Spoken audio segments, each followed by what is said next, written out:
जरा इनका लेवल उठाइए। घर बिछैया किए गेल पिया बोला न कहाँ बिछैया कटल न पिया बोला न कहाँ बिछैया कटल न। हाय हाय हाय अरे बुझै छिया तोहर योजना सच कब हे बोला आहे बुझै छिया तोहर योजना आहे बुझै छिया तोहर योजना तनी दम धारा पूरा करी देब सपना पिया बोला न कहाँ बिछैया कटल न तनी दम धारा पूरा करी देब सपना।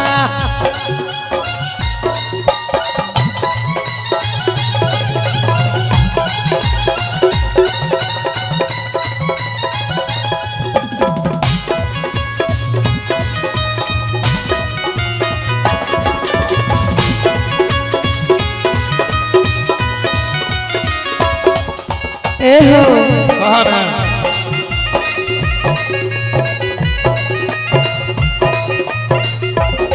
सुना सुनाबा अटर पटर तू बोल के हमरा किया होला जावे छ।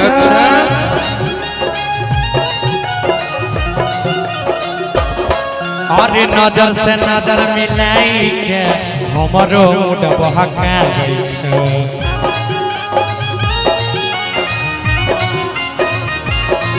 अरे अटर पटर तू बोल के हमरा किया होला जावे छ।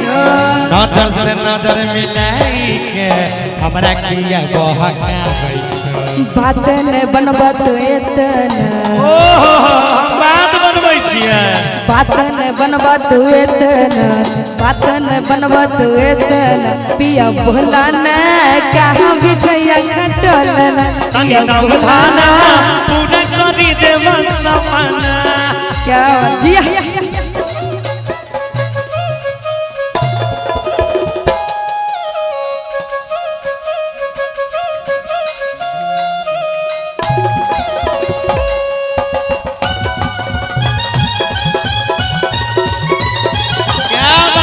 क्या बात है जियो राजा जियो।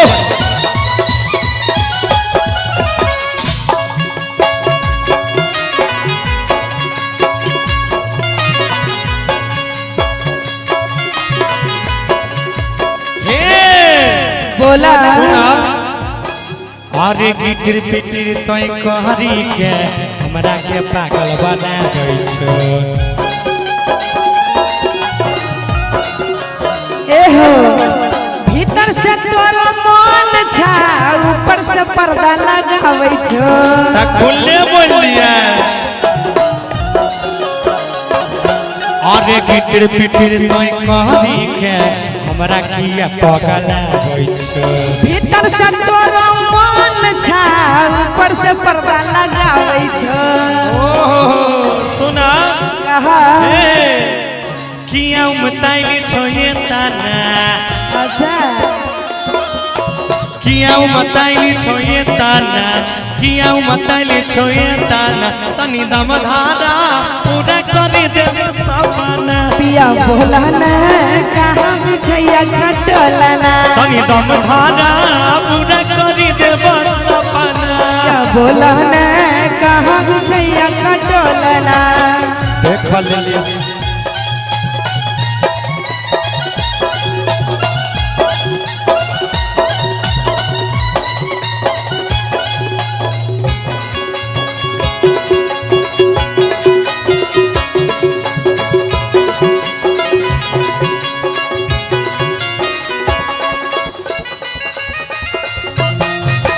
क्या बात है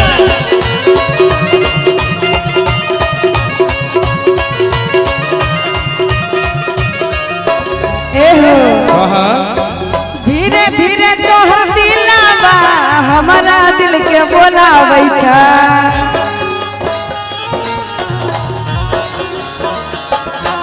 आहे डरै छियै हे सजनी मनवा किया फुरफुराबै छ।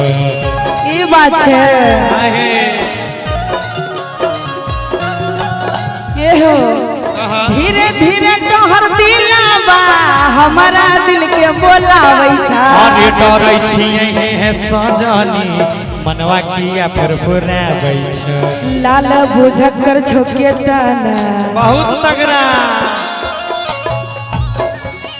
लाल बुझकर छोके तना हल बुझकर छोके तना पिया बोला न कहाँ बिछैया कटोलना तनी दम धारा पूरा करी देब सपना सैया बोला न कहाँ बिछैया खटोलना तनी दम धारा पूरा करी देब सपना राजा बोला न कहाँ बिछैया खटोलना तनी दम धारा पूरा करी देब सपना पिया बोला न कहाँ बिछैया खटोलना तनी दम धारा पूरा करी देब सपना पिया बोला न कहाँ बिछैया खटोलना तनी दम धारा पूरा करी देब सपना